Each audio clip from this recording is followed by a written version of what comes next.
crossing that bridge on foot is like 200% possibly the freakiest thing I've ever done in my life.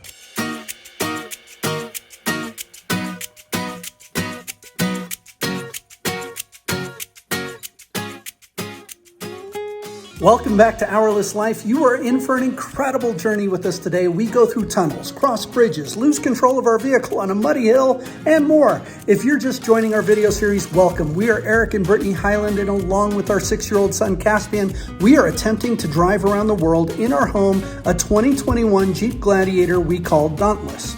Our goal with our YouTube channel is to give you a first-person point of view and show you what a real global overlanding journey is like. Our videos will make the most sense if you watch them in chronological order, but if you're just joining us for the first time, that's totally fine. In this video, we're in the country of Colombia in South America. In our last video, we took you with us to the charming pueblo of Salento, Colombia, and we took you to arguably the most stunning place we visited in all of Colombia, the Valle de Cocora, which has the tallest palm trees in the world. If you missed that, we'll link the video here. And if you enjoy this type of content, please do us a favor, hit that like button, subscribe to our channel, and hit the bell icon so you get notified whenever our next video goes live. In today's video, we're going to take you into the Tatacoa Desert. Some very unexpected things happened during this part of our journey, so let's just get right into it. Getting ready for our drive to the Tatacoa Desert, and it is going to be so hard to leave this area. We've got to start making tracks to get into Ecuador, and we definitely want to hit that desert, so we're going to break it up into about 2 4-hour drives. Bye, Salento. Bye, Salento.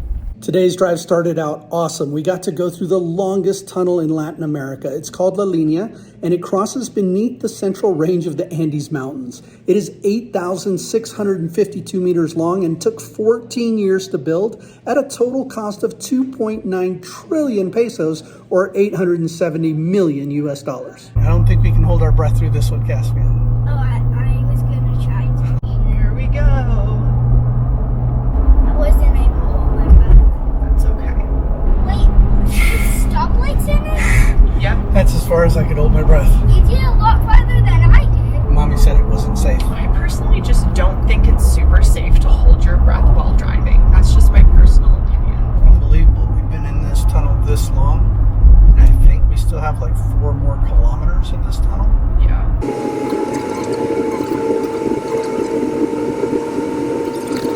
I think I see the end. Yay! Wow, what an experience. What did you think of that, Caspio? Scary, dark, gloomy, and more scary. I thought it was awesome. I did too. Very funny. Tigrillo!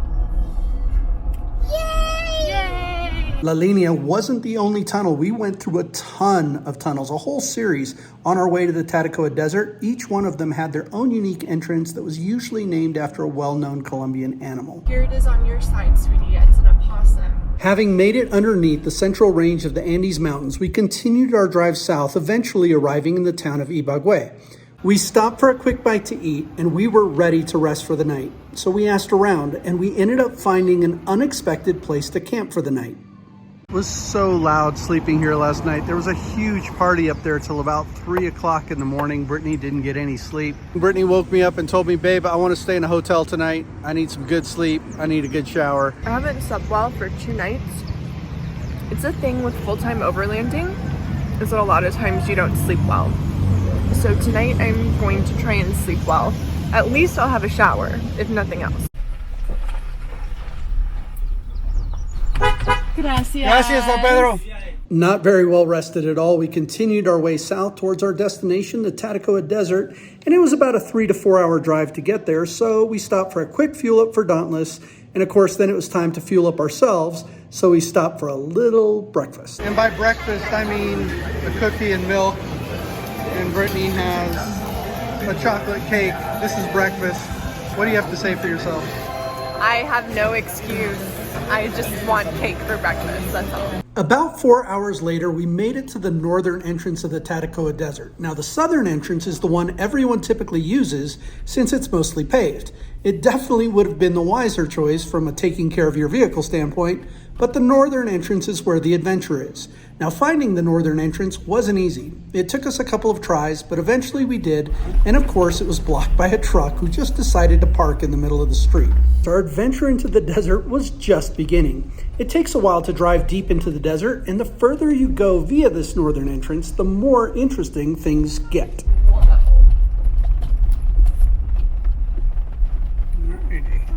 What is this? This is a big tunnel. An old tunnel. This is so cool. I have no idea how deep this is. I can go look.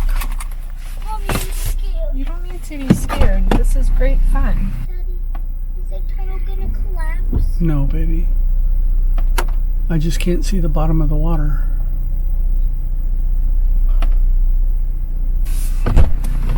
The bottom's right there, baby. That's not deep. Just can't see it. All right.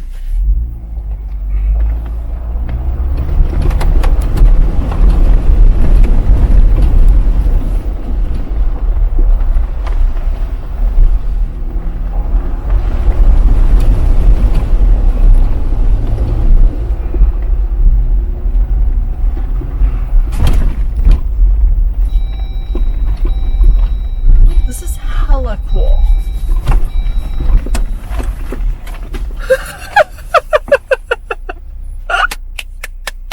Do I get to walk this too?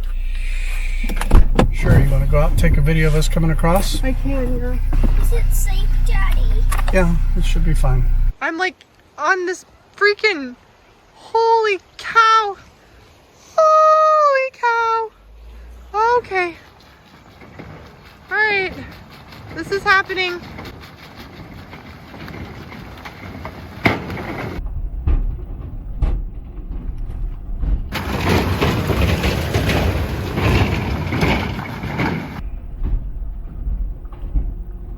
I can feel the bridge under my feet. All right, well, Eric and Caspian survived this. I guess if I don't survive, you're never gonna see this footage. Crossing that bridge on foot is like 200% possibly the freakiest thing I've ever done in my life. Oh my gosh, we get to do it again. Or you could say via death. We get to do it again.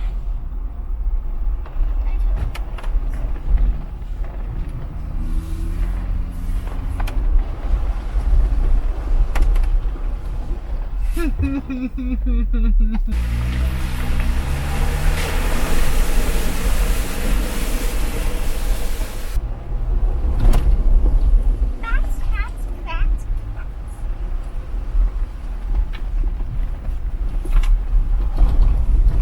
This is the coolest drive we've done this entire trip. No, the scariest drive we've ever done. Sometimes the scariest things are the coolest things. My heart is still pounding from crossing that bridge. You see the pig, Caspian? There's a pig outside your window. See him? I guess he likes the mud. And there was a lot of mud, but not nearly as muddy as it would be the next day when we almost lost control of Dauntless. But first we made it through the mud of North Tatacoa into the dry, gray desert, and we decided to fly the drone to capture the beauty of this area.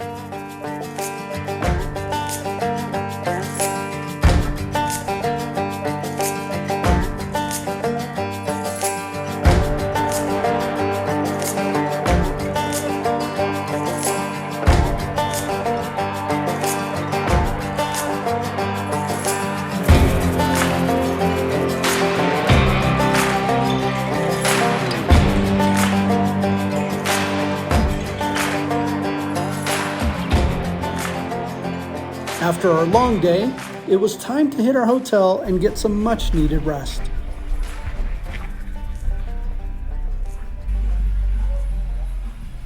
We came to this little hotel in this town. It's got a little pool there. It's got a little kitchen, playground for Caspian, a little swing. Caspian, what do you think of that little playground? This little dome, a slide, a climbing ladder, a too, and rock climbing. I found this on iOverlander, but everything's so well maintained and peaceful. It's gonna be a great stay here, and we still get to explore the desert more and come back and have air conditioning. So we've decided to take a walk to dinner at a place called El Shaddai. It's all the way on the outskirts of town, right where we came in. It looks like a really nice restaurant, and I'm feeling really grimy and ready for a shower. Yeah. But this is kind of just the way of it. I usually feel like the most underdressed person everywhere that we go. We had a great restful night here at the hotel, but today we're going back out to the Tatacoa Desert. We're gonna go explore, and Brittany, what are your thoughts? Yeah, we're gonna go see the main part of the Red Desert. So driving from north to south yesterday, we saw the Gray Desert in the Tatacoa, but today we are going east from Villa Vieja, where we spent the night, and that's the Red Desert. And that's the part that you normally see in photos and wild camping and everything, so I'm looking forward to it. The drive from the hotel to the Red Desert area of Tatacoa is pretty uneventful, as it is the main road that is used for tourists to visit the area. But when we got there, we were amazed at the vast difference between what we had seen the day before in the Gray Desert and the majesty of what we were about to witness. The Tatacoa Desert covers 330 kilometers, and it's actually not a desert. Technically, it's a tropical dry forest. It was originally called the Valley of Sorrows in 1538 by the Spanish conquistador Gonzalo Jimenez de Quesada. The name Tatacoa refers to the rattlesnakes that inhabit the region, and there's also turtles, rodents, snakes, spiders, scorpions, eagles, alligators, and wildcats that also inhabit the area. Cacti in the region can reach between 4 to 5 meters high, and the dry canyons that develop during the winter months can reach up to 20 meters deep. Beyond the obvious beauty of the area, there's very little pollution or noise in the area, which invites people to come out here and enjoy the tranquility. And speaking of tranquility, this was the last bit of it that we were going to have for a while. All right, so where are we going now? We're just going east on the road to explore the desert. So let's head over there. Okay, Mommy and Dad? Good plan, Caspian. Brittany had found this long loop that went around the Tatacoa Desert to the east that she wanted to explore. The road started off well, and we even got to see an entire herd of goats. Looks like we got a traffic jam. Goats. Traffic jam of goats. Look at this mommy with her 2 babies. I know, there's so many babies. But after that goat encounter, our day was going to change into a sketchy drive as we left the well-traveled road and attempted Brittany's loop. The loop that Brittany had found was essentially a mud fest. Have I told you how much I dislike mud? It is by far my least favorite terrain to run dauntless on. We're running BF Goodrich 34-1050 all-terrain tires, which are essentially a 33.5-inch tire, and they're fantastic as an overall overlanding tire, but even aired down in this kind of soupy mud, they definitely leave something to be desired. On top of that, we were the only ones in the area crazy enough to try this loop, and things started getting really sketchy. Now, videos never do justice to the terrain that we're on or the inclines and declines, but this entire trip was calf-deep mud, and quite a few of those inclines and declines that made the trip all that much more interesting. Got this, baby. I can't see what's around that corner. I'm gonna take a quick look. If you've been subscribed to our channel for any length of time, you know that we get ourselves into these situations from time to time, and it's usually Brittany's idea that got us there. Now, I have a saying, when in doubt, walk it out. So I got out of the Jeep and headed down the hill to see what the conditions were and what was around the corner before making the decision on how to proceed. Honestly, this could get a little dicey. I mean, don't you think this is packed? Like if No, we just, it's not. I just stepped in. I feel like if we just stayed in those 2 tracks, that we would be fine. Brittany, this is not funny. I have no brakes. Sliding all over. What do you mean you have no brakes? I have no brakes. Even with our tires aired down, I had no ability to brake on this road as the tires were caked with mud, and I had already lost control of Dauntless in a slide once by this point, but managed to recover. This might not be the best idea. You feel how I'm sliding all over the place? Yeah, you don't have any traction on your tires.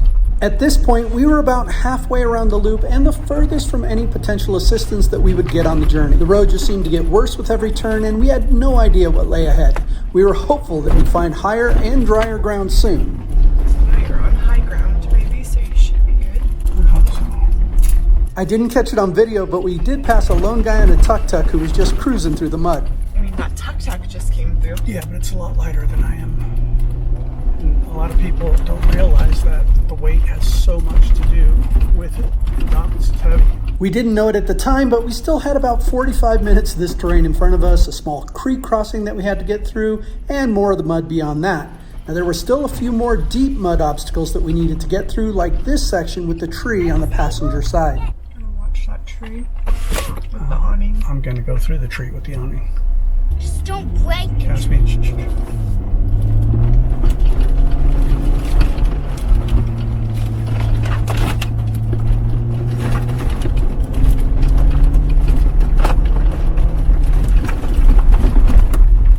After that deep mud crossing, we finally made it out to higher ground. We were all relieved, but the obstacles weren't over yet. We were about to come to a bridge that was in a bit of disrepair.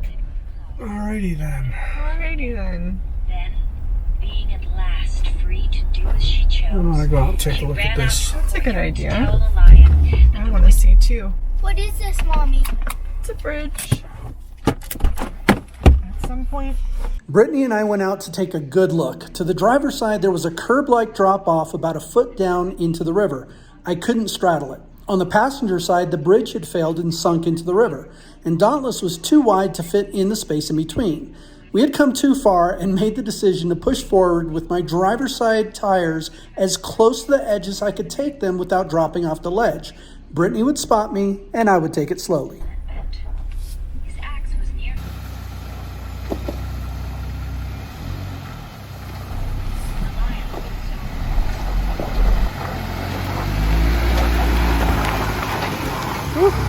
Nicely done. Thanks, babe. Another crazy bridge. Yeah. Another day. The washed out bridge was our final obstacle on the loop, and we finished it off in short order, eventually leaving the dirt road.